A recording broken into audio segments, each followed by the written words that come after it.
Halo Mi. Iya. Halo Sal, kenapa? Gimana nih kabarnya? Baik, alhamdulillah. Kenapa Sal? Tumben banget tiba-tiba nelpon. Enggak, ini pengen nelpon aja. Gimana? Lagi sibuk gak nih?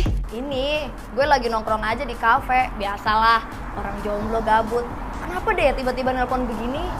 Ini sih maksud aku nelpon kamu, boleh nggak pinjam uang 500.000 aja buat keperluan khusus anak. Pusing banget deh gue. Suami gue lagi kena PHK.